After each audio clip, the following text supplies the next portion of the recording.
네, 하나님의 말씀을 함께 한 절씩 교대로 봉독하겠습니다. 그러므로 우리가 믿음으로 의롭다 하심을 받았으니 우리 주 예수 그리스도로 말미암아 하나님과 화평을 누리자.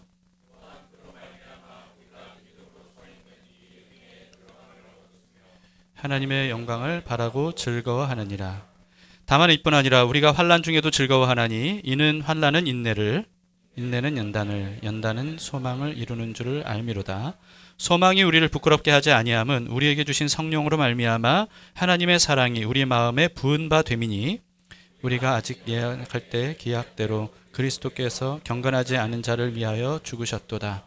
의인을 위하여 죽는 자가 쉽지 않고 선인을 위하여 용감히 죽는 자가 혹 있거니와 우리가 아직 죄인 되었을 때 그리스도께서 우리를 위하여 죽으심으로 하나님께서 우리에 대한 자기의 사랑을 확증하셨느니라. 그러면 이제 우리가 그의 피로 말미암아 의롭다 하심을 받았으니 더욱 그로 말미암아 진노하심에서 구원을 받을 것이니 곧 우리가 원수 되었을 때 그의 아들의 죽으심으로 말미암아 하나님과 화목하게 되었은즉 화목하게 된 자로서는 더욱 그의 살아나심으로 말미암아 구원을 받을 것이니라. 함께 그뿐 아니라 이제 우리로 화목하게 하신 우리 주 예수 그리스도로 말미암아 하나님 안에서 또한 즐거워하느니라. 아멘. 네, 앉으시겠습니다.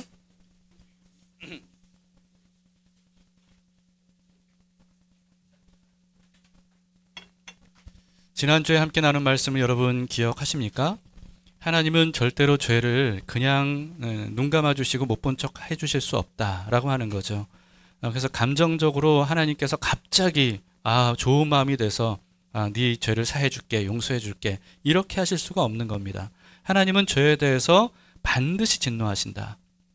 죄에 대한 어떤 용서와 용납을 하실 수 없는 분이다. 이렇게 말씀드렸습니다. 여기서 이제 죄에 대한 진노라고 하는 것은 공의로운 심판을 의미한다는 것을 우리는 꼭 잊지 말아야 됩니다. 그렇기 때문에 여러분 누구든지 벗어날 수 없는 이 죄로 인한 심판, 그것을 생각할 때 압도적인 절망에 빠질 수밖에 없는 것이 바로 우리들의 모습이었다라고 하는 거죠. 그런 우리가 죄사함을 받을 수 있는 이유, 그것은 오직 한 가지라 그랬습니다. 우리가 받아야 될 하나님의 진노를 예수 그리스도께서 대신 받아주셨기 때문이다 라고 하는 것이죠. 그래서 용서라고 하는 것은 죄 그냥 없는 걸로 쳐줄게 이게 아니고요. 하나님께서는 반드시 죄에 대해 진노를 내리시는데 그 진노를 우리 대신에 십자가에 달리신 예수님에게 쏟아 부으셨다라고 하는 것입니다.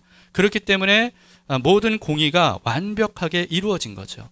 그래서 우리가 받아야 될 죄의 대가를 예수님께서 십자가에서 완벽하게 갚아주신 겁니다. 이것을 속량이라고 하는 말로 신학적으로 이제 말을 하죠. 이번 달에 읽을 책인 영광, 여러분 읽기 시작하셨는지 모르겠는데 1장을 읽으신 분은 이런 내용을 보셨을 겁니다. 26쪽에 하나님은 이미 만족할 만큼 벌했기 때문에 용서한다고 말씀하십니다. 그의 모든 죄로 말미암아 여호와의 손에서 벌을 배나 받았느니라 그의 공의는 만족되었습니다. 이것이 복음의 핵심입니다. 하나님은 그냥 그래 용서해 주마 라고 하기로 결정하신 것이 아닙니다. 그렇습니다. 하나님은 그렇게 하실 수 없습니다. 하나님은 공평하고 거룩하고 의로운 분이십니다. 그는 죄를 벌하겠다고 말씀하셨고 실제로도 죄를 벌하십니다. 네. 그렇기 때문에 여러분 죄사함은 어떤 선행을 좀 더 많이 한다고 되는 것도 아니고 또 헌금 많이 한다고 되는 것도 아니고 봉사도 열심히 한다고 되는 것도 아니고 하나님께 봐주세요 애교를 떤다고 그게 되는 것도 아니고요. 그리고 어떤 율법이나 할례를 받고 행한다고 해서 죄사함을 얻을 수 있는 게 아니라는 거죠. 죄가 있다면 거기에 대한 진노는 반드시 받아야 된다라고 하는 것이고 그 진노가 나에게 쏟아지느냐 아니면 예수님에게 쏟아지느냐 그 차이가 있을 뿐이라는 거예요. 그래서 우리가 하나님의 진노를 피하기 위한 방법은 오직 한 가지, 예수님에게 우리의 모든 것을 다 믿고 맡기는 거죠. 감사하게도요, 이와 같은 복음의 은혜는 전혀 차별이 없다고 합니다. 유대인이든 이방인이든 부자든 가난한 자든 헌금을 많이 했든 많이 하지 못했든 또 높은 사람이든 낮은 사람이든 종이든 자유인이든 남자든 여자든 누구에게나 차별이 없다는 거예요. 오직 예수 그리스도를 믿고 우리 삶의 모든 것을 주님께 맡기기만 하면 그러면 하나님의 진노를 우리는 피할 수 있다 라고 하는 것이죠. 그래서 바울은 이 사실을 로마서에서 여러 번 강조를 합니다. 3장 22절에 이렇게 말씀하죠. 곧 예수 그리스도를 믿음으로 말미암아 모든 믿는 자에게 미치는 하나님의 의인이 어떻다고요? 차별이 없느니라. 네, 그렇습니다. 그래서 우리의 어떤 선행을 얼마나 많이 했는지, 이제까지 삶이 어떤지, 헌금을 많이 했는지 못했는지, 신앙 상태가 어떤지, 이건 관계없는 거예요. 모두가 다 예수 그리스도를 믿기만 하면 우리가 받아야 될 진노를 예수님이 대신 받아주신 것이다 라고 하는 거죠. 여러분, 이 사실을 믿으시기 바랍니다. 그렇기 때문에요, 더 이상 불안해하실 필요가 없어요. 내가 구원받은 게 맞나? 많은 분들이 자신의 어떤 신앙 상태 또는 감정 상태에 좌우가 돼요.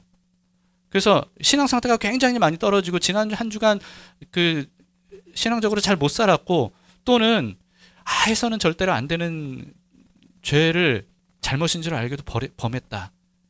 그러면 내가 이 구원 못 받는 거 아닌가? 이렇게 막 불안해하는 거예요. 그리고 의심하는 거죠. 내가 구원받는 게 맞는가? 하나님이 느껴지지 않는데, 하나님의 사랑이 느껴지지 않는데, 내가 지난주에 잘못해서 하나님이 날 떠나신 건가? 이런 어떤 마음들을 갖게 된다는 겁니다. 그러나 여러분, 구원받았다는 것이 뭔지를 우리가 분명히 알면 그런 두려움에 떨 필요가 전혀 없습니다. 출애굽기를 생각하세요. 구원이 뭔지를 아시려면 출애굽기. 하나님께서 마지막 10번째 장자 재앙을 내리실 때 그 재앙을 피할 수 있는 방법을 알려주셨죠.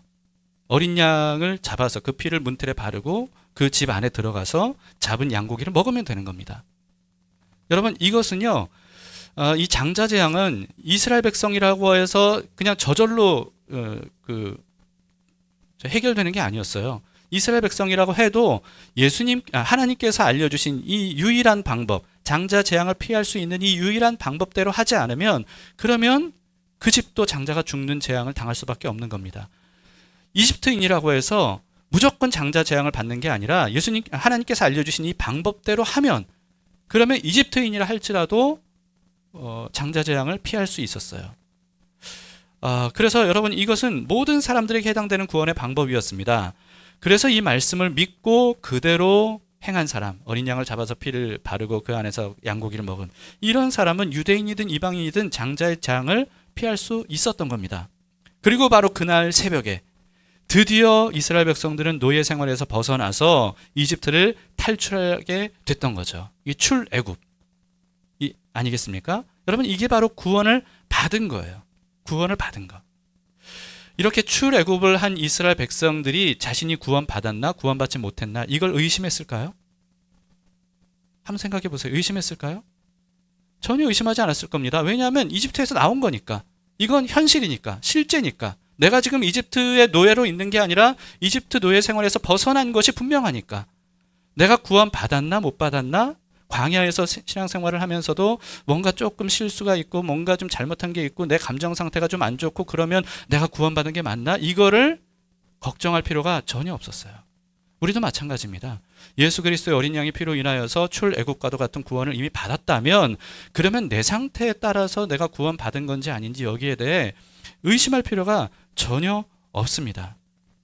그렇기 때문에 여러분, 더 이상 예수님의 십자가가 나의 죄를 대신해서 진노를 받으신 그 사건임을 믿는다면 더 이상 내 상태 때문에 불안해하실 필요가 없습니다.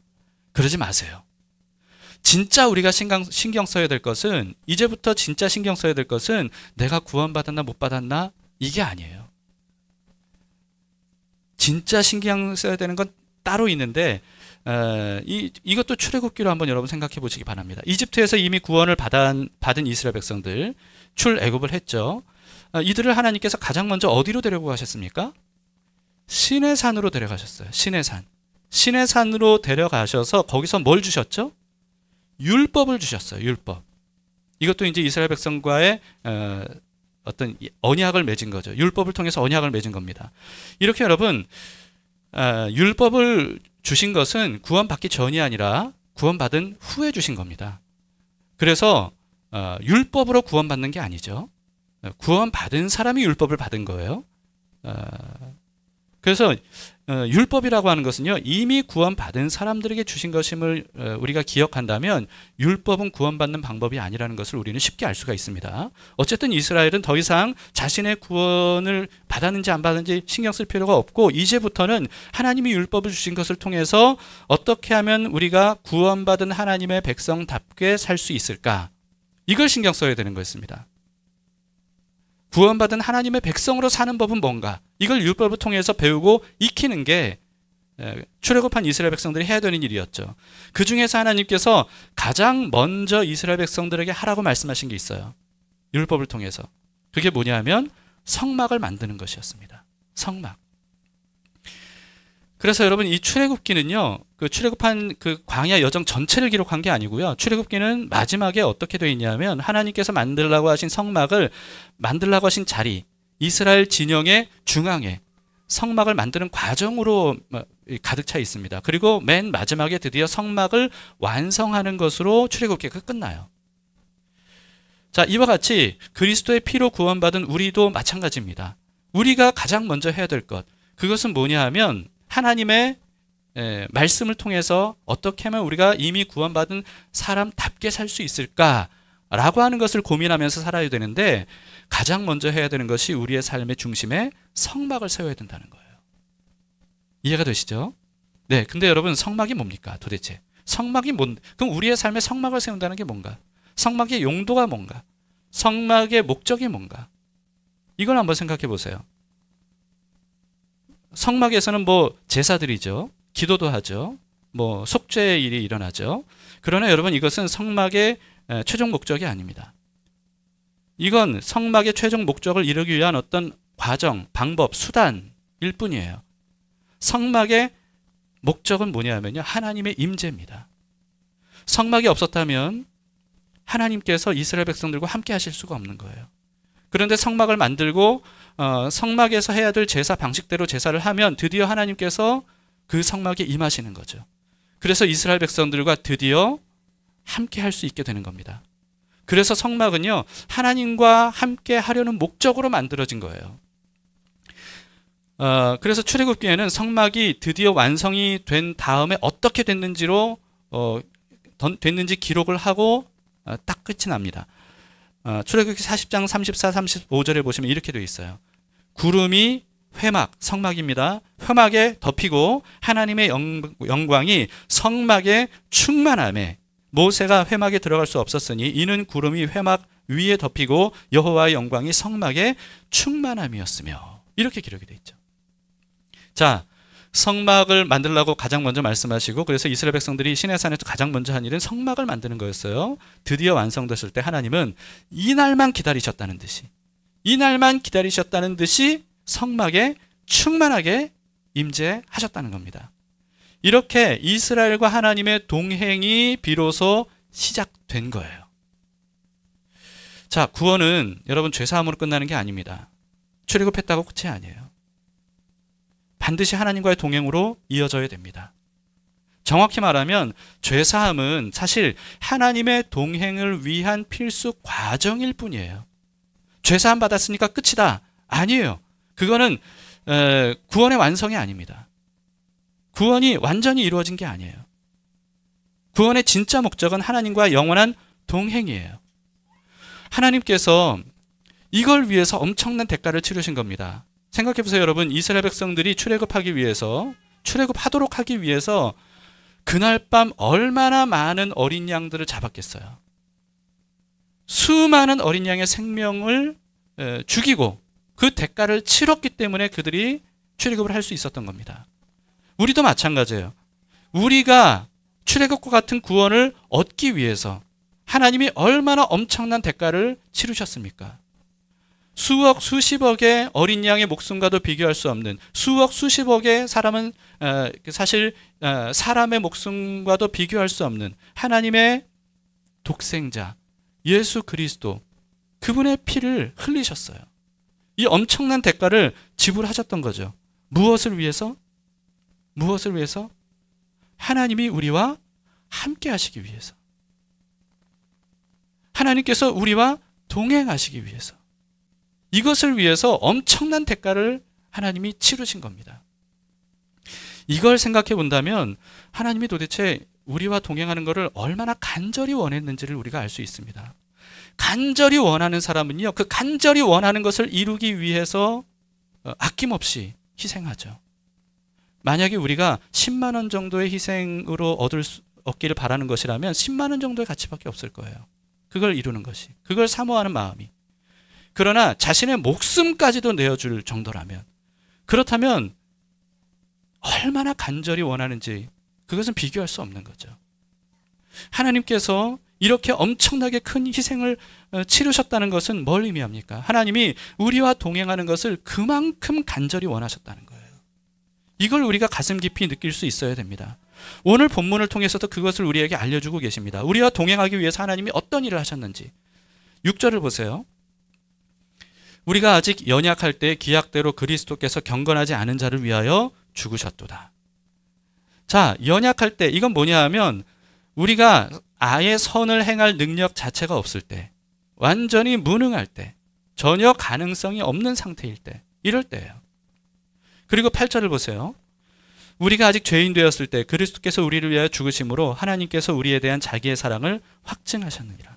우리가 아직 죄인 되었을 때라고 하는 것은 사실은 우리가 죄를 짓고 살면서도 죄를 죄인 줄조차 모르고 살 때, 내가 죄인이라는 사실을 깨닫지 못할 때, 그래서 아예 회개의 필요성조차 깨닫지 못할 때, 심지어는 죄를 즐거워하면서 그 죄 속에서 뒹굴고 살아갈 때, 그럴 때를 의미합니다.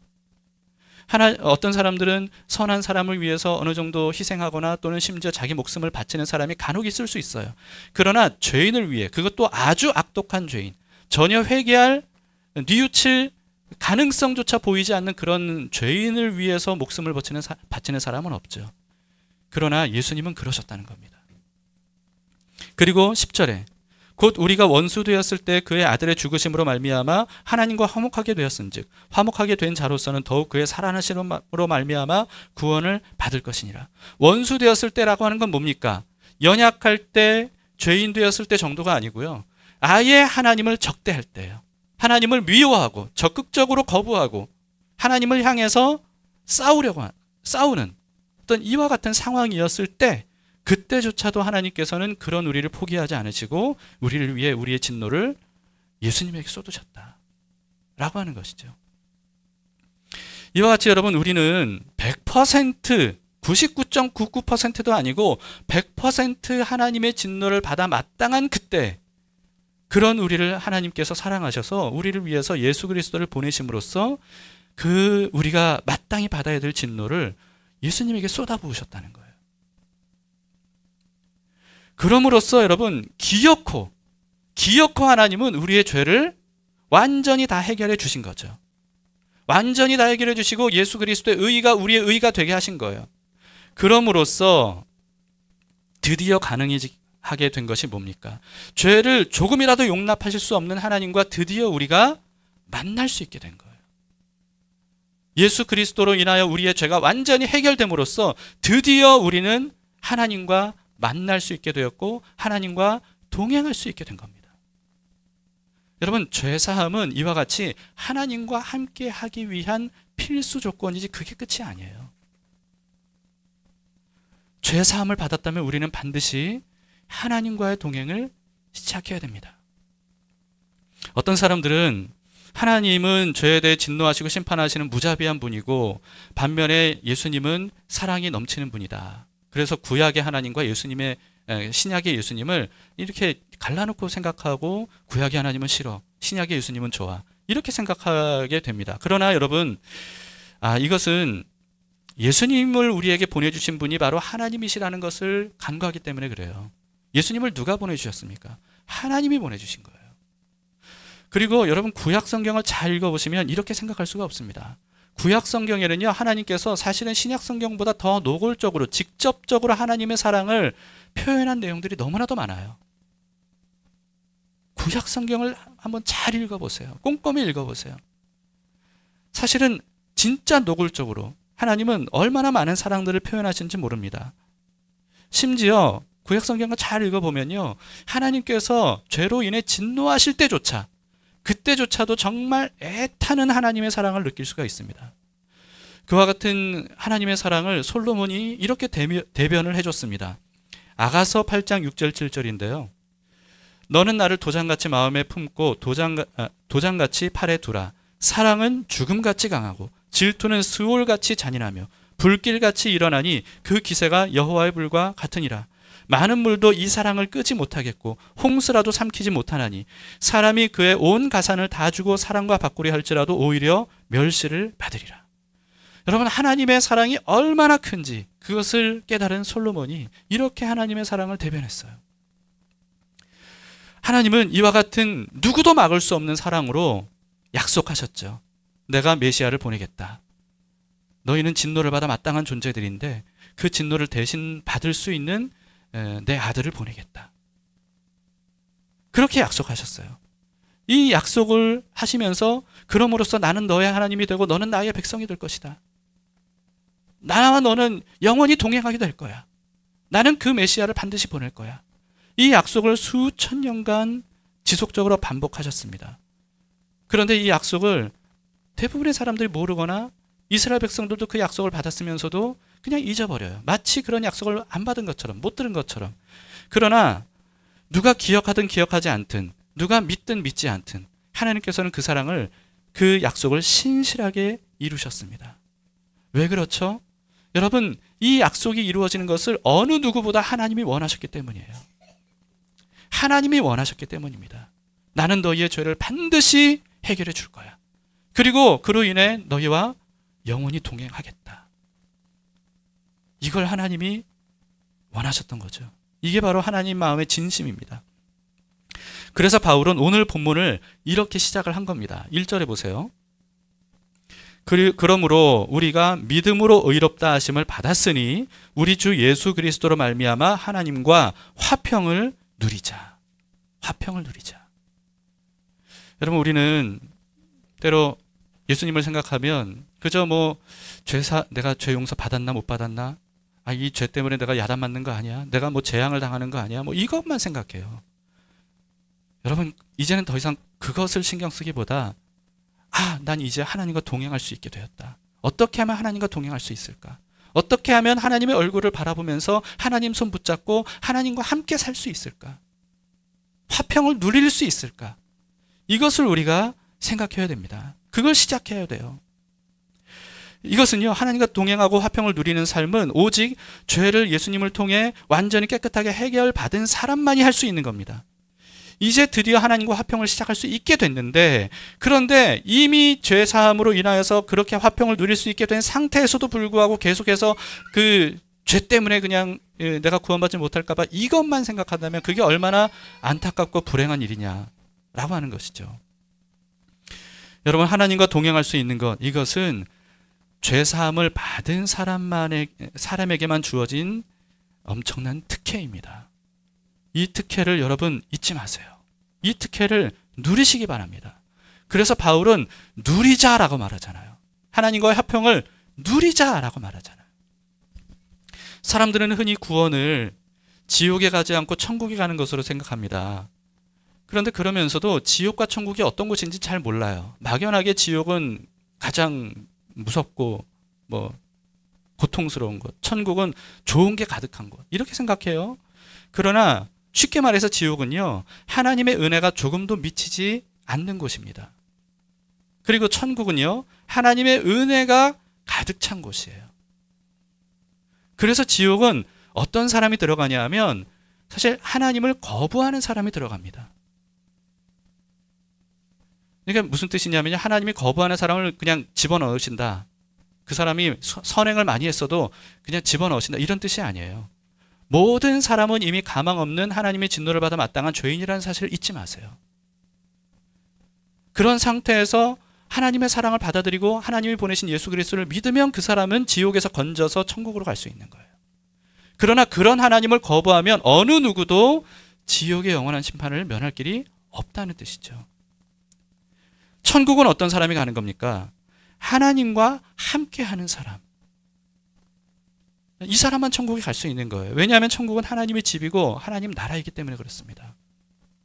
그렇기 때문에 하나님과의 동행 없이는 천국에 갈 수 없는 겁니다. 출애굽기식으로 말하자면 이런 거예요. 출애굽을 했다 할지라도 하나님과 동행하기를 거부하면 누구도 스스로의 힘으로 가나안 땅에 들어갈 수 없다는 뜻입니다. 이스라엘 백성들이 출애굽을 했다고 해서 자신들의 힘으로 가나안 땅에 들어갈 수 있나요? 못 들어가요. 가나안 땅에 들어갈 수 있는 힘 뭐예요? 하나님이 함께 하시기 때문입니다. 하나님과 함께 하지 않으면요, 약속의 땅에 들어가지도 못하고 광야에서 사실은 생존 자체도 불가능합니다. 반면에 하나님과 동행하면 어떻습니까? 가나안 땅에 들어가는 것은 아직 들어가지 않은 때라도 들어가게 되는 것은 기정사실이 되는 거예요. 반드시 들어가게 되는 거죠. 들어갈 수 있을지 없을지 이거를 생각할 필요도 없어요. 하나님과 함께하면 가나안 땅은 반드시 들어가게 되는 겁니다. 그런데 그 정도가 아니에요. 이와 같은 소망을 품은 사람은요, 하나님과 함께 동행하면 광야에서조차 하나님의 영광과 놀라운 기적들을 경험하는 현장이 되는 겁니다. 그래서 바울은 구원을 얻고 하나님과 친밀하게 동행하는 사람은 어떻다고 오늘 본문에서 말씀하고 있냐면 이렇게 말씀합니다. 3절 4절을 보세요. 다만 이뿐 아니라 우리가 환난 중에도 즐거워하나니 이는 환난은 인내는, 인내는 연단을, 연단은 소망을 이루는 줄 알미로다. 이렇게 말씀합니다. 여러분, 환난 중에 즐거워할 수 있습니까? 즐거워할 수 있다고 생각하십니까? 거의 그렇게 생각하지 않죠. 우리는 생각합니다. 환난 중에는 아니고 환난이 끝나면 그러면 즐거워할 수 있습니다. 이렇게 생각할 거예요. 그러나 그렇지 않다는 거예요. 바울은 뭐라고 말합니까? 이와 같은 하나님의 사랑으로 구원을 받았고 그리고 하나님이 약속하신 땅에 들어간다는 사실을 우리가 믿는다면, 그렇다면 환난 중에도 즐거워할 수 있다는 거예요. 하나님과 동행함으로써 즐거움을 누릴 수 있다는 겁니다. 자, 이렇게 말한 바울이 사실 그 증인이에요. 바울이 이렇게 말하는 것은 이론적으로 그렇다, 이게 아니에요. 바울은 그것을 직접 삶으로 경험을 했습니다. 바울이 얼마나 많은 환난을 겪었는지 고린도 후서 11장만 봐도 알 수가 있어요. 바울은 자신이 겪은 이 환난에 대해서 굉장히 이렇게 빠르게 다 정리를 해줬거든요. 그 내용을 보면 일생에 우리가 한 번이라도 그 중에 하나를 경험한다. 그러면 정말 낙심하고 절망할 수밖에 없는 그런 환난이었습니다. 그런데 그것을 수도 없이 받았어요. 그런 바울이 기쁨의 좋은 소식을 가는 곳마다 전했습니다. 즐겁게 전했어요. 어느 정도였냐면 내가 복음을 전하지 못한다면 그러면 난 괴로워서 살 수 없을 것 같다. 이렇게 말할 정도였어요. 그리고 바울은 감옥에 갇혀 있을 때 얼마나 두렵고 고통스럽습니까? 그런데 감옥에 갇혀 있을 때 기쁨의 서신을 썼어요. 그 기쁨의 서신이 빌립보서입니다. 빌립보서에는요, 감옥에 갇혀 있는 바울이 감옥 밖에 있는 자유로운 하나님의 사람들에게 기뻐하라.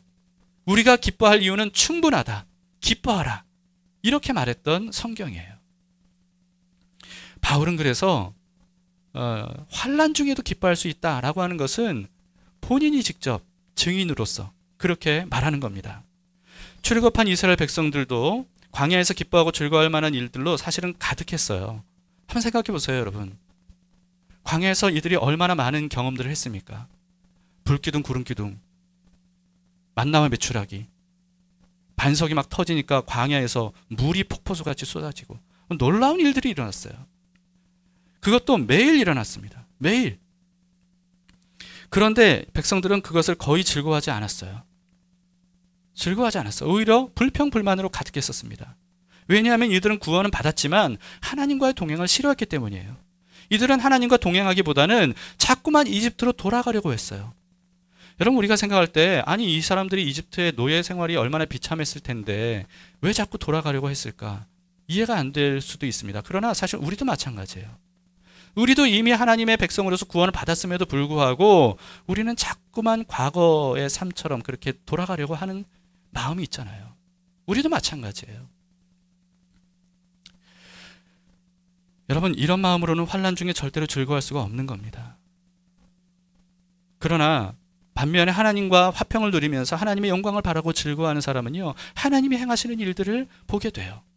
이 환난 중에도 하나님이 동행하시고 하나님이 필요한 은혜를 베푸시고 필요한 양식도 주시고 하나님의 손길로 우리를 보호하시고 불기둥 구름기둥으로 밤과 낮에 우리를 보호하시는 이와 같은 것을 우리는 삶을 통해 경험하게 되는 거예요. 하나님 지금도 함께 하시는군요. 나를 인도하시는군요. 놀랍게 전혀 그럴 수 없을 것 같은 상황 속에서도 하나님께서 오늘도 살 수 있게 하시는군요. 이것을 경험하면서 즐거워할 수 있게 되는 겁니다. 여러분, 천국 들어가지 못할까 봐 어쩔 수 없이 교회 다니시는 분들이 계십니다. 참 너무 안타까워요. 예수님을 믿고 구원을 얻고 같이 예배를 드리면서도 이와 같이 어떻게 하면 최소한의 종교적 의무만 하고 천국 갈 수 있을 정도만 내가 할까? 이렇게 생각하면서 억지로 교회 생활을 하신다면 정말 참 안타까운 일입니다. 여러분, 구원과 영생은 그런 게 아니에요. 하나님과 영원히 함께 사는 삶, 이게 바로 구원입니다. 그게 바로 영생이에요. 마치 어떤 사람이 결혼을 하고 싶어요. 그러면서 꿈꾸는 게 뭐냐면 결혼하면 새 아파트, 신혼집에서 새 살림살이를 다 장만해서 행복하게 사는 거. 이것만 꿈꿔요. 그러면서 배우자하고는 살고 싶지 않아. 피곤할 것 같아. 난 혼자 사는 게 편한데. 그러면서도 신혼집에서 좋은 환경에서 살고 싶은 마음을 갖고 있다면 여러분, 사실 그것은 결혼이 아니죠. 결혼이라는 게 뭡니까? 좋은 신혼집에서 사는 걸 의미하는 게 아니고 배우자와 함께 사랑하면서 사는 것. 이게 바로 결혼이잖아요. 그래서 결혼은 꼭 골인이 아니라 새로운 출발인 겁니다. 결혼했으니까 됐어. 이게 아니죠. 그때부터 배우자와 함께 영원히 사랑하면서 행복한 삶을 누리는 것. 그래서 결혼은 출발이에요. 구원도 마찬가지입니다. 하나님과 함께 살기는 싫은데 천국은 가고 싶다. 하나님과 동행하는 거는 번거롭고 싫고 불편하고 그런데 천국은 가고 싶다. 여러분, 이거는 모순입니다. 구원은 천국이라고 하는 어떤 장소에 들어가는 게 아니에요. 하나님과 영원히 함께 사는 삶입니다. 그게 천국이에요. 그래서 구원은 출애굽기가 마찬가지로 골인이 아니라, 출애굽을 한 것은 골인이 아니죠. 그때부터 출발이잖아요. 골인이 아니라 하나님과 함께 사는 삶을 시작하는 것. 이게 바로 구원이다 라고 하는 것입니다. 하나님은 사람을 창조하셨습니다. 사람을 왜 창조하셨습니까? 왜 창조하셨습니까? 하나님의 사람을 창조하신 목적이 뭡니까? 영원히 사랑하며 동행할 대상으로 창조하신 거예요. 영원히 사랑하며 함께할 대상. 구원은 그것을 회복하는 게 구원입니다. 그리고 이것이야말로 사람이 누릴 수 있는 최고의 복이에요. 에덴 동산 자연 만물이 중요한 게 아니고요. 그보다 더 중요한 것은 하나님과 함께하는 삶입니다. 하나님의 사랑의 초대에 여러분 기쁘게 응하시기를 바랍니다. 서로 사랑하는 것보다 행복한 삶은 없습니다. 하나님을 짝사랑하도록 하지 마세요. 얼마나 많은 대가를 치르면서 하나님이 우리와 함께하길 원하셨는데, 그래서 기어코 그 일을 이루셨는데, 우리는 그저 죄사함 받았고 이제 천국 갈 수 있을 거야. 그거면 충분해. 우리는 거기에 머물러 있다면 여러분, 구원과 영생이 무엇인지를 아직도 모르는 겁니다. 복음이 이루어 놓은 것이 무엇인지를 아직도 모르는 거예요. 복음은 우리를 하나님과 함께 살게 합니다. 가장 좋은 여행은 어떤 여행이라고 합니까? 가장 좋은 여행, 어떤 비행기를 타고 어느 장소로 가서 얼마나 많은 걸 먹고 얼마나 편한 숙소에서 지내느냐, 이게 중요한 게 아니라는 거예요. 가장 좋은 여행은 사랑하는 사람과 함께 가는 여행이다 라고 말하지 않습니까? 아무리 좋은 곳에 가도 함께하기 싫은 사람과 가는 것은 즐거운 여행이 아닙니다. 그러나 아무리 힘들고 어렵고 좀 척박한 곳이라 할지라도 사랑하는 사람과 함께 한다면 그게 가장 행복한 여행이죠. 하나님과 동행하는 사람, 여러분, 이런 사람은요, 광야에서도 그 즐거움을 누릴 수 있다고 바울이 말합니다. 환난 중에도 즐거워할 수 있다고 바울이 말합니다. 세상은 말해요. 환난 중에 즐거워하는 건 그거는 비정상이다. 그러나 여러분, 하나님과 동행해 본 적이 없기 때문에 하는 말입니다. 그 말을 믿지 마시고 하나님과 동행해 본 사람의 증언을 믿으세요. 그리고 우리도 그런 삶을 살 수 있음을 믿으시기 바랍니다. 하나님과 생생하게 동행하면 어떤 환난과 고난과 역경의 삶이라 할지라도 우리는 그 삶을 이길 수 있을 뿐만 아니라 심지어 즐길 수도 있다는 것입니다. 우리에게 그 비밀 같은 삶이 현실이 될 수 있기를 축복합니다. 하나님이 우리를 초대하십니다. 나와 함께 동행하지 않겠니? 그 삶을 우리 함께 시작하도록 합시다.